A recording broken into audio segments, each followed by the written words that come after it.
Рисунок, смотрите, я вставила трубочку, обогнула ее следующим стычком.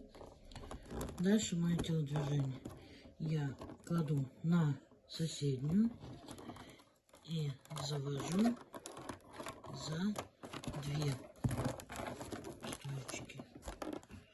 Вот, завела. За второй тут я огибаю, завожу за предыдущую, вот таким вот образом,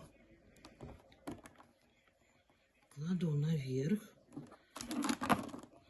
на соседнюю, которую я только что обвивала, и опять завожу за две.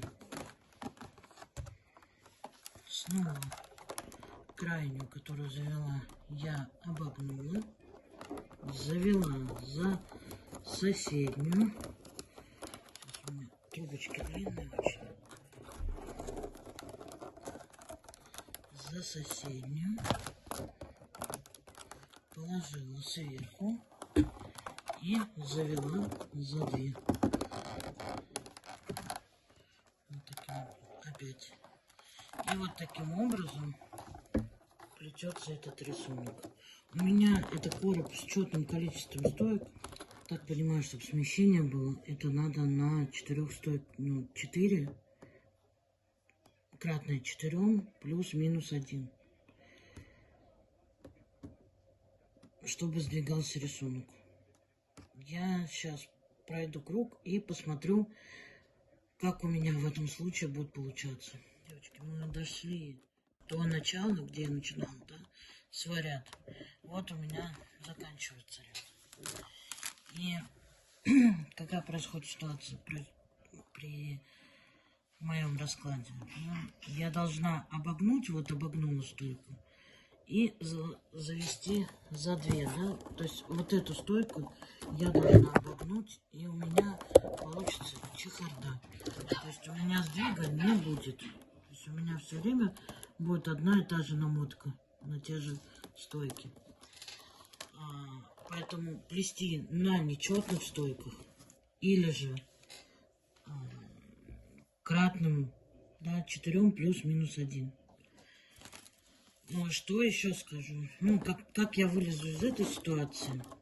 Я просто думаю, что в глаза сильно бросаться не будет. Если я сделаю здесь переход не... То есть обогну одну и вот эту же стойку заведу не за две, а заведу за одну. И я ее обогну, и тем самым я смещу рисунок. Потому что покрутила, повертела в изделие, и мне никак не убрать еще одну стойку. Поэтому расстояние очень широкое. Поэтому я думаю, что в этом случае у меня в большом коробе вот здесь вот такая вот коса постоянная, для того, чтобы мне перейти. То есть она будет у меня, я буду смещать. То есть, по сути, где-то вот такая будет петелька. И дальше я проплетать начинаю, продолжаю все время. И должно быть. Вот тогда получается уже смещение, уже получается красивая ступенька.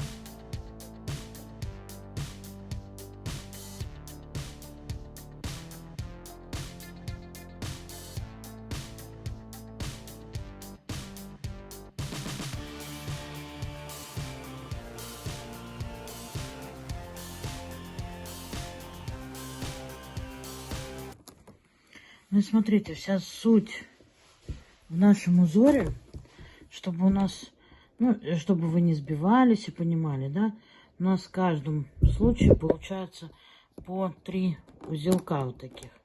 Да, первый, второй, третий. Первый, второй, третий. Первый, второй, третий. Вот у нас первый, второй. Ну, не узелка, а 3 прохода получится. Вот. Видите, вот третий. И опять иду до следующего. Опять вот первый за стойкой обворачиваю. И я уже знаю, что я не ошибусь в рисунке. 100%. Ну, вот такой вот красивый рисунок у нас получается. Посмотрите. Вот такой. Вот такая красота. И последний нюанс, который наверняка будут многие задавать мне вопросы. Сразу хочу отметить.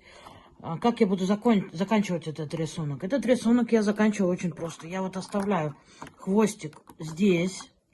Подставляю здесь. Можно проплести дальше ситцем. Допустим, пару рядов. А я уже буду заканчивать свой короб, поэтому здесь я буду проплетать веревочку в 3 трубочки прямую. Поэтому я эту трубочку оставлю, подставлю сюда еще 2 рабочие трубочки и пойду уже плести свою веревочку в 3 трубочки. То есть вот таким образом можно заканчивать этот рисунок. Если вы каким-то образом переходите на другой, ну просто подставляете под стоечку свою рабочую, да, трубочку и плетете дальнейший нужный вам узор или же переход.